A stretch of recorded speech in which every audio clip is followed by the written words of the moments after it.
तमाम तारीफें खालिक अज़ल के लिए, सुकून जो देता है झील को कमल के लिए, और मैं उसके नाम से करता हूँ इब्तिदाई कलाम, जिसके नाम फरिश्तों ने भी संभल के लिए। तमाम देखने वाले सुनने वाले अपने व्यूवर्स को अस्सलाम वालेकुम व रहमतुल्लाह। मैं हूं आपका मेज़बान फर्रुख सईद। नाज़रीन कराम, आज हमारे स्टूडियो में एक इंतहाई नफीस खूबसूरत शख्सियत मौजूद है, जो कि गौरे नायाब शख्सियत हैं, सियासी हल्के में एक बहुत बसीरत और एक बहुत बड़ा नाम रखते हैं। हमारे साथ मौजूद हैं पाकिस्तान मुस्लिम लीग फंक्शनल सिंध के सदर और जीटीए के चीफ कोऑर्डिनेटर जनाब सैयद सदरुद्दीन राशिदी साहब। आपको खुशामदीद कहते हैं सर। अस्सलाम वालेकुम। वालेकुम अस्सलाम। दोनों की बड़ी मेहरबानी, आपने इतना टाइम दिया हमें कि हम आपसे गुफ्तगू कर सके। सर, सैयद सदरुद्दीन शाह राशिदी का खानदान जो है आवाम की जो है रूहानी और सियासी रहनुमाई सदियों से कर रहा है, तो आजकल जो सियासत का जो रुझान है, आप इसे कैसा देखते हैं? बिस्मिल्लाहिर्रहमानिर्रहीम। आप वजह फरमा रहे हैं कि उस जमाने में जब बुजुर्गों की अपनी बैठक होती थी तो उस वक्त सियासत भी होती थी, और सियासत अहले बैत और कबीले के जो बुजुर्ग होते थे उनकी चौखट से ही शुरू होती थी। मगर आज अफसोस से ये कहा जाता है जितने उचक्के दागी वो सियासत में ऐवानों में नजर आ रहे हैं, और वो जिनके घर से सियासत शुरू हुई थी उनको साइड पे रखा जा रहा है। ये एक इनकी अपनी सियासत अपने जायज नाजायज मकासद हासिल करने के लिए, तो ये अलमिया है। तो इस कौम और इस मुल्क के अंदर आप खुद देख रहे हैं अफरा तफरी का आलम, तो ये इनको सुधारने की और इसको बेहतर अंदाज में चलाने के लिए अवाम को अब खुद एक फैसला करना होगा और एक जगह पे आके आवाज बुलंद करनी होगी कि ये मुल्क इस खित्ते में मुश्किलों से कुर्बानियों से अवाम ने हासिल किया था।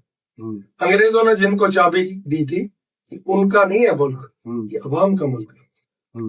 तो इसके लिए अब आगे जैसे वक्त चलेगा और 60% हमारे नौजवान हैं, उनको ये सब पता चल गया, आर्टिफिशियल इंटेलिजेंस और गूगल की मदद से हर चीज उनको पता चल गई है कि कौन इस मुल्क का वफादार है, कौन इस मुल्क को लूट रहा है और इस मुल्क से लॉन्चों के जरिए जहाजों के जरिए बैरूनी मुल्क इन्वेस्टमेंट कर रहे हैं। अब ये चीजें छुप नहीं रही है, सबको पता चल रहा है। यानी एक शायर कहता है कि मैं लुच्चे जेब कतरे लफंगों की बड़ी कदर करता हूँ, ना जाने कब वजीर बन जाए। उसमें इसीलिए करते हैं कि उसमें हिस्सा मिलता है। उनको हिस्सा जब मिलेगा तो वही बात है कि बच्चा जो रोता है उसी को उसकी वालदा जो है वो तवज्जो देती है, जो नहीं रोता उसको कोई तवज्जो नहीं मिलती। तो ये अवाम इधर जो है इस मुल्क में ये अब रोए तो तवज्जो शायद वो दे दे जिनके हाथ में अंग्रेज चाबी दे गया। क्या बात है, बिल्कुल। मुस्लिम लीग फंक्शनल ने मुल्क की आज़ादी और पाकिस्तान बनने के बाद पाकिस्तान की सलामती के लिए बहुत कुर्बानियां दी हैं, तो आप क्या समझते हैं कि आप मौजूदा दौर में पाकिस्तान के मसाइल, जो मौजूदा मसाइल हैं, क्या आप उनको हल कर सकते हैं? सवाल आपका बड़ा दिलचस्प है, मगर जो मसाइल हैं वो बैरूनी कुव्वतों की प्लानिंग के तहत इधर अवाम के सामने रखे गए। अब अवाम कब उठती है, होश में आती है, क्योंकि अवाम अगर इस सब चीज को नजरअंदाज कर रही है तो इसका मतलब कभी तो ये तूफान आएगा, क्योंकि खामोशी बहुत है। और अगर ये खामोशी इनकी जिस दिन टूट गई तो वो जिन्होंने ये मंसूबे इस मुल्क के अंदर जाल की तरह बिछाए हुए हैं दूसरों के कहने पे, फिर वो मसलों में पड़ेंगे। और कुर्बानी जहां तक रही है तो अवाम की कुर्बानी रही है और आइंदा भी इस मुल्क के लिए जरूर रहेगी, क्योंकि आजादी इतनी आसानी से मिलती नहीं। अगर आप फलस्तीन का हाल देख लें, कश्मीर का हाल देख लें, तो इनको अपनी आजादी के लिए आज तक जद्दोजहद करनी पड़ रही है। हमको खुशकिस्मती समझें कि एक आजाद खित्ता मिल तो गया, मगर جن کے ہاتھ میں چابی تھی وہ کسی کے ہاتھ میں اس وقت کھیل رہے ہیں، اور عوام کے اوپر جو ظلم و ستم ہے یہ آخر کبھی تو رنگ لائے گا۔ بالکل ایسا ہی۔ سر یہ جاننا چاہوں گا کہ آپ کا جو جام شوروں میں ایک جلسہ ہوا تھا، بڑا عوامی جلسہ تھا اور تاریخی جلسہ تھا کہ لوگ جھونک در جھونک اس جلسے میں شرکت کی، تو آپ کو کیا لگتا ہے کہ وہ جو 2024 کا جو الیکشن تھا اس کے اندر جو آپ لوگوں کو اسمبلی میں سیٹیں نہیں مل سکیں، تو اس کی وجوہات جاننا چاہوں گا، کیا وجوہات ہو سکتی ہیں اس کے پیچھے؟ دیکھیں، میں الیکشن جانے سے پہلے ہی ہمیں پتا تھا، کیونکہ بڑے شرط شرائط رکھے جا رہے تھے، جی ڈی اے توڑ دو، فنکشنل پہ چلے جاؤ۔ مطلب ہم اپنے ان دوستوں کے ساتھ وفاداری کی جگہ بنیاد ہی ہم بے وفائی کی کرتے۔ ہم نے اس وقت کہہ دیا کہ بھائی ہم جی ڈی اے پہ ہیں، پچھلا الیکشن بھی جی ڈی اے پہ لڑا تھا، یہ بھی لڑیں۔ تو انہوں نے کہا اگر فنکشنل پہ چلے جاؤ تو آپ کو نتائج اچھے ملیں گے۔ ہم نے کہا نتائج اسمبلی کے جانے کے لیے ہمیں نہیں ملنے، ہمیں عوام کی زبان بننا، اس امنگوں پہ اترنا ہے عوام کی جس پہ ہمیں دیکھنا چاہتے ہیں، اور ہم بے وفائی ہمارے خون میں نہیں ہے، تو لہٰذا ہم جی ڈی اے پہ ہی لڑیں گے، اپنے دوستوں کو ہم دھوکہ نہیں دیں گے۔ تو انہوں نے کانسیکوینسز خود فیس کرو گے، چلو جی کر لیں گے۔ پھر یہ پتا چلا کہ ان کی بیرون ملک میں ایگریمنٹ ہو گیا کہ آپ نے اقتدار میں آنا ہے بائے حق و بائے کرک۔ تو جن کو انہوں نے کہا ایگریمنٹ کیا کہ اقتدار دیا جائے گا، اس نے جس نے ایگریمنٹ کیا اور اقتدار لینے کو قبول کیا، اس نے ہمارے نام تو سر فہرست رکھ دیا کہ یہ نہ ہو اسمبلی میں، یہ ہوں گے تو معاملہ بگڑ جائے گا، جو ہمارے وعدے ہیں آپ سے وہ ہم پورے نہیں کر سکے۔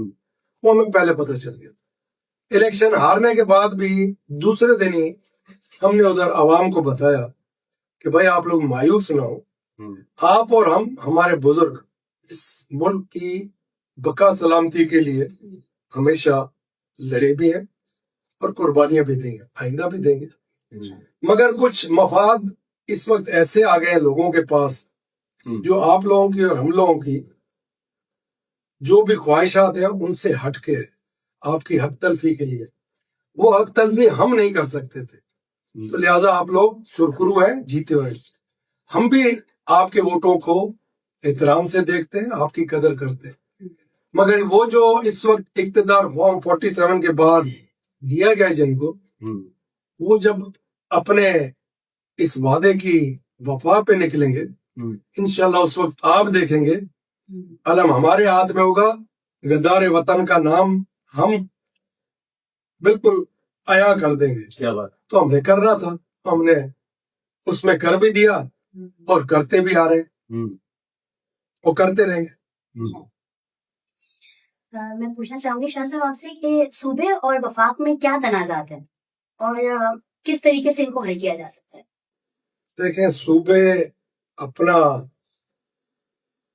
18ویں ترمیم جو تھی، میں یوں بتاؤں گا، وہ تھی بقول اس وقت کے صدر کے کہ یہ ہم نے صوبوں کو ان کے اختیارات دے دیے اور خود مختار کر دیا، تو اب وہ ریونیو جو جنریٹ کریں گے وہ ان کا حق ہوگا، ادھر کی عوام کا حق ہوگا۔ وہ پیسوں کی ایکچولی ڈسٹریبیوشن ہے کہ کون کتنا کماتا ہے صوبہ، اور پھر عوام سے کتنے ٹیکسز وصول کرتا ہے، اور پھر جائز بنیادی حقوق عوام کے واپس لگنے ہوتے ہیں، ان پیسوں کو کسی نہ کسی ڈیولپمنٹ پروگرام میں، تعلیمی، ہیلتھ، یونیورسٹیز، اور اس طریقے سے روڈ نیٹ ورک اور پانی خاص طور پہ، کیونکہ ہم لوگوں کے ایگریکلچر سے سارا انکم ریلیٹڈ ہے۔ تو یہ سب چیزیں آپ نے دیکھی اس وقت کاغذوں پہ موجود تھی، مگر وہ میں کہتا ہوں لارجر انٹرسٹ، کیونکہ ان کی لارجر انٹرسٹ آئین جو ہے نا وہ بھرتی نہیں بہت بڑی ہے، تو لارجر انٹرسٹ میں یہ سب کھا گئے۔ تو اب 26ویں آئینی ترمیم میں اس کو انہوں نے اب ریورس کر دیا، تو اب آگے جو ہے اس کو دیکھنا ہے کہ جو مرکز لے گیا ہے سارے اختیارات پیسوں کے، وہ کیسے فیئر ڈسٹریبیوٹ کرتا ہے کہ نہیں کرتا۔ ایک چیز تو واضح کر دینی چاہیے کہ وعدے سب کرتے ہیں، मगर वादा खिलाफी भी बड़े धड़ल्ले से करते हैं। कराची जो है वो हब है आपका, और कराची से सिंध सूबे से 72% रेवेन्यू जनरेट होता है पूरे पाकिस्तान में। तो इन रिटर्न क्या मिलता है वो आपको भी पता है। जो मिलता भी है तो इनके पेटों में लार्जर इंटेस्टाइन में चला जाता है। कागजों में सब चीज कंप्लीट है, मगर सरजमीन जमीनी हकायक जब आप देखने जाए तो कुछ भी नहीं है, सिवाय बर्बादी के कुछ भी नहीं है। एक मोइंजोदड़ो सबको दिखाते हैं, बाहर से जब आते हैं लोग टूरिस्ट, वो अब कराची देख के चले जाते हैं, कहते मोइंजोदड़ो क्यों देखे, कराची में हम खुश होके जा रहे हैं। यही हाल है। जबकि पहले रोशनियों का शहर हाँ, कराची।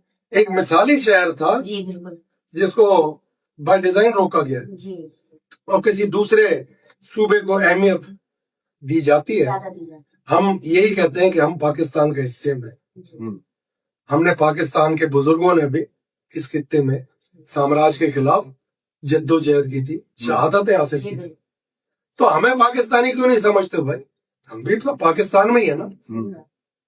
अब देखें कब समझेंगे सूबे सिंध को पाकिस्तान का हिस्सा। एक यही पहचान थी अपनी, इस पहचान से पहले भी मैं पाकिस्तान का शहरी था, मैं पाकिस्तान से पहले भी। सही है। अच्छा शाह साहब, मैं आपसे ये पूछना चाहूंगा कि आप पाकिस्तान मुस्लिम लीग फंक्शनल के सदर भी हैं और बाहैसियत chief coordinator GDA democratic alliance, जो है हमारा ग्रैंड डेमोक्रेटिक अलायंस। तो ग्रैंड डेमोक्रेटिक अलायंस ने एक कराची में 18 मई 2024 में जलसा होना था, तो वो मुलतवी कर दिया गया था। कराची की आवाम बड़ी उतावली हो रही है जलसे के लिए, ये जानना चाहती है कि आप खुशखबरी कब देने जा रहे हैं? मैं ये कहूंगा कि हालात को मद्देनजर रखते हुए इंशाल्लाह अवाम को हम बिल्कुल कॉल करेंगे। जनवरी फरवरी तक देखें क्या माहौल बनता है, क्योंकि अवाम को खुद इतनी मायूसी है और परेशानी है कि हम इस वक्त इस चीज को सामने ला नहीं सकते, क्योंकि डायरेक्शन लेस चल रहा है किस्सा पूरे पाकिस्तान में। किसी को पता नहीं है मौजूदा सूरत हाल में कि कहाँ जा रहे हैं। तो बैरूनी और अंदरूनी कुव्वतें जो हैं, पहले वो एक तरफ दिखा दें कि डायरेक्शन ये है, फिर इंशाल्लाह हम कराची की आवाम को जरूर मदऊ करेंगे और एक जलसा करेंगे। और वो ये नहीं कि सिर्फ जलसा करेंगे, उसमें वे फॉरवर्ड देंगे, क्योंकि हमने पॉलिटिकली नौजवानों को दावत देनी है कि वो हम लोगों के साथ आए, हाथ में हाथ मिलाए, कंधे में कंधा मिलाए और इस मुल्क की मुस्तकबिल के लिए आवाज बने। और वो जो सोए हुए हैं उनको भी जगाने के लिए घर घर का दरवाजा खटकाए। तो इंशाल्लाह बहुत जल्दी चीजें सामने आ रही हैं। जैसे ही वाजे हो जाएंगी तो ये कराची के नौजवानों को हम लोग ऑन बोर्ड जरूर लेंगे कि मुस्तकबिल की लीडरशिप उन्हीं के हाथ जानी है। और इसमें देर सवेर जरूर होगी, मगर एक दफा एक धड़ल्ला करना ही है कराची के अंदर बहुत बड़े पैमाने पे इंशाल्लाह। जॉन एरिया से किसी ने पूछा कि उन्होंने एक मजाक के अंदर एक बात बोली कि पाकिस्तान अलीगढ़ के चंद लोगों की शरारत थी। इसी तरह एक शरारत और होनी चाहिए कि पाकिस्तान बनाया शरारत ही शरारत में, अब पाकिस्तान बचाए भी शरारत में। हरकत में बरकत है। हरकत हम लोग सब नौजवानों के साथ मिलके करेंगे, इंशाल्लाह बरकत होगी। मैं पूछना चाहूंगी आपसे कि पाकिस्तान में सियासत की सबसे बड़ी खराबी क्या है, निजाम, इखलाक या लीडरशिप? देखिए, पाकिस्तान में लीडरशिप पैदा होने नहीं देते। इखलाक उनसे आप समझे जिनका कोई बैकग्राउंड, और निजाम जो है वो आप देखें 77 साल में अमेंडमेंटों के हवाले हो जाता है। जिस मुल्क के अंदर जज इंसाफ मांग रहा हो तो अवाम खाक इंसाफ लेगी, किससे लेगी? तो बस ये सोच ले कि क्राइटेरिया यही है। सबसे बड़े दागी बड़े मनसब पे, सबसे बड़े डाकू बड़े मनसब पे, तो यही होगा। और इस सब चीज का सेहरा जाता उन्हीं को जिनको अंग्रेज चाबी सौंप गया। सदरुद्दीन शाह राशिदी से सिंध की आवाम बेहद मोहब्बत करती है, तो आपकी मुंतजर भी है, राहें तक रही है आपकी, तो आप कब सिंध का दौरा करने जा रहे हैं? इंशाल्लाह ये जनवरी फरवरी में थोड़े मौसम भी ठीक हो तो थोड़ा वे फॉरवर्ड, जैसे मैंने कहा, आपस में तय कर ले हम लोग, जीडी वाले दोस्त भी, तो जब तक चीजें भी सेटल डाउन हो कि इस मुल्क के अंदर कानून और आइन की बालादस्ती के लिए हम लोगों ने निकलना है। عوام کی جائز بنیادی حق کے لیے ہم نے نکلنا ہے، تو یہ نہیں کہ ہم نے چھوڑ دینا ہے۔ تو ہم یہ ذہن میں کسی کا کہ جی یہ بڑا آرام پسند ہے، آرام پسند نہیں، اصل یہ چیز ہے کہ عوام کو تنگ اس وقت کیا جائے جب ہم دیکھیں کہ لوہا تپا ہو، تو ایک ہی چوٹ میں لوہا مڑ جائے، اس وقت کا انتظار کریں، جی انشاءاللہ کہ لوہے کو ٹیڑھا کریں گے۔ انشاءاللہ۔ مرسو مرسو سندھ نہ دیسو نعرہ لگانے والے سندھ کے مفادات بیچنے کی سازش کر رہے ہیں، اس بارے میں آپ کیا کہیں گے؟ دیکھیں بیچ چکے، انہوں نے اپنے اقتدار اور کرسی اس کو ترجیح دی، اس عوام کی ووٹ یا اس عوام کی جائز بنیادی حق، وہ ان کی کرائٹیریا ٹوٹل ڈیفرنٹ ہے۔ ان کو یہ ذہن میں ہے کہ اس عوام کو نہ کالج دینا ہے، نہ اسکول دینا ہے، نہ جائز بنیادی حق دینا ہے، نہ نوکری آگے جو میرٹ کی نوکری وہ بھی نہیں دینی۔ تو سارا ڈسپلن تو ہو گیا ختم ہر چیز کا۔ اب کرنا کیا ہے کہ وہ یہ دیکھ رہے کہ جنگل کے قانون کے اندر کسی کے ہاتھ میں کچھ نہ ہو، مگر ان کا اقتدار ان سے کوئی نہ چھینے۔ ان کا اقتدار بھی انشاءاللہ یہی نوجوان ایک دن آپ دیکھیں گے گریبان سے پکڑ کے رستوں پہ گھسیٹیں گے، جیسے بنگلہ دیش اور سری لنکا میں ہوا نا، نیپال میں ہوا، ان کے ساتھ بھی یہ ہونا ہے، کیونکہ یہ غدار ہیں، عوام کے جائز حق کھا گئے، اور ان سے نکالنا اس عوام کے نوجوانوں کا فرض ہے۔ آپ جی بالکل۔ ہمیں بار بار ٹی وی پہ سنائی دیتا ہے اور متعدد بار سنتے بھی ہیں کہ کچے کے ڈاکو، پکے کے ڈاکو، تھوڑا سا آپ اس پر روشنی ڈالیں گے، رہنمائی کریں ہماری کہ یہ پکے کے ڈاکو یہ کیا بلا ہے، کیا چیز ہے؟ پکے کے ڈاکو کام کر رہے ہیں ایگریمنٹ کے مطابق، کچے کے ڈاکو پھر پکے کے ڈاکوں کے ساتھ ایگریمنٹ پہ کام کر رہے ہیں۔ یہ سب زمینوں سے لوگوں کو کسی بھی طریقے سے دور رکھنا چاہتے ہیں یا بکوانا چاہتے ہیں، کیونکہ ادھر ایگریکلچر جو ہے وہ ختم کرنے کی ایک سازش ہے۔ تو یہ ادھر کوئی نہ کوئی پروجیکٹ ان کا آ رہا ہے، تو اس قسم سے یہ چیزیں ہو رہی ہیں۔ آگے اللہ کرے گا خیر، کچے پکے کے دونوں ڈاکو بھی اور ان کے جو فارم 47 کے آقا ہیں سب آخر کسی دن تو جواب دیں گے، اور یہی عوام جواب لے گی بھی انشاءاللہ۔ اگر آپ کو پاکستان میں 2 بڑی اصلاحات کرنے کا موقع ملے تو آپ کیا تبدیل کریں؟ میں صرف ایک چیز آپ کو چھوٹی سی مثال پہ بتا دوں گا کہ دبئی ہے کتنا ڈیفنس جتنا بھی نہیں ہے ڈیفنس جو کراچی کا ڈیفنس ہے، جی مگر ادھر 2 چیزیں کیا ہے، قانون اور ایک انصاف۔ یہ 2 چیز کی وجہ سے ادھر انویسٹمنٹ آ بھی رہی ہے جی اور لوگ ادھر اٹریکٹ بھی ہو رہے ہیں۔ جی تو یہ 2 چیزوں پہ ہی ہم نے توجہ دینی ہے۔ اس ملک کو انہوں نے غیر یقینی کیفیت کی وجہ سے جی پیچھے کر دیا ہے، اور یہ دشمن ہے، ایجنڈا ہے۔ پاکستان انشاءاللہ جو بنا ہے بزرگوں کی قربانیوں سے، جی وہ اتنا خون بہا ہے کہ وہ خون رہے گا نہیں جائے گا۔ تو یہ انشاءاللہ ایشیا کا ٹائیگر بنے گا۔ آپ اگر ہم زندہ رہے تو دیکھیں گے ہماری زندگی میں بن گیا تو اس کو انجوائے بھی کریں گے، مگر انشاءاللہ ایک وقت آئے گا کہ ایشین ٹائیگر ضرور بنے گا پاکستان انشاءاللہ۔ اچھا شاہ صاحب، مجھے یہ بتائیے گا کہ اپنے شعر سے اس بات کی عکاسی بھی کروں گا اور کراچی کے اوپر بات بھی کروں گا، کیونکہ اگر ظلم غلط، جبر غلط ہے، مظلوم کا بھی پھر صبر غلط، ضبط غلط ہے۔ کراچی میں 18 گھنٹے آپ کو پتہ ہے گھروں میں بجلی فراہم نہیں ہو رہی ہے، گیس یہاں پر نہیں ہے، انفراسٹرکچر یہاں نہیں ہے، صحت کی بات کرو تو ادویات یہاں نہیں ہے، اگر تعلیم کی بات کرو تو اسکول میں اساتذہ نہیں ہے۔ چلے اس پہ کمپرومائز ہو رہا تھا، کراچی والے کر رہے تھے، کہیں نہ کہیں ضبط کر رہے تھے، صبر کر رہے تھے، مگر ڈمپر سے کوئی سڑک لہو سے تربتر نہیں ہے شہریوں کی۔ ابھی 2 دن قبل نیپا چورنگی گلشن پہ ایک بچہ گٹر میں گر کے لقمہ اجل بنا ہے۔